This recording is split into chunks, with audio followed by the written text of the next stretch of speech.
Hello guys, ndagushimiye wibutse gukanda subscribe kuri Kembo. Ndagushimiye wowe niba utarakanda subscribe, ibuka gukanda subscribe. Uyu munsi ni uguserebura Bruce Melody wacu, ibintu yadukoreye ni agahomamunwa. Bruce Melody pull up. Bruce Melody, niba ushaka duserebure n'ubundi mu Rwanda, n'ubundi byamaze kwemezwa ko n'ubundi tugiye kujya duhembwa ayo ma ads bagiye kuyashyiraho bro.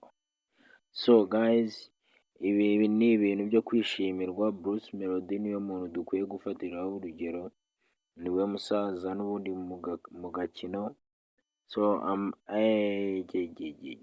twamaze n'ubundi kwemererwa monetization mu Rwanda, kuko ubwo babigiyemo n'ubundi TikTok, YouTube bigiye kujya n'ubundi duhembwa nta birenze. Bruce Melody pull up, I respect bro.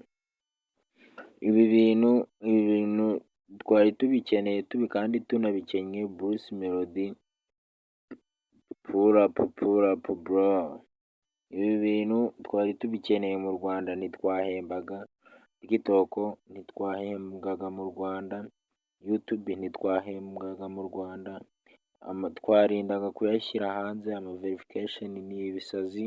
Ubu twamaze kwemererwa guhembwa mu Rwanda bro. Nushaka ugaragaza impano yawe, kora cyane mu Rwanda, n'ubundi ni nk'aho byarangiye, tugiye kujya twinjiriza amafaranga mu ma ads. So guys, ibi ni ibintu bishimishije cyane. Bruce Melody arabikoze, turabashimiye. Mwibuke natwe kudukanda subscribe, turebe ko twabona izo boro tugakora ku biceri. Mudukande subscribe, turebe ko twakivanayo, mudukorera amashare, nta nyine turebe ko twazamura ama platform yacu. Ciao ciao.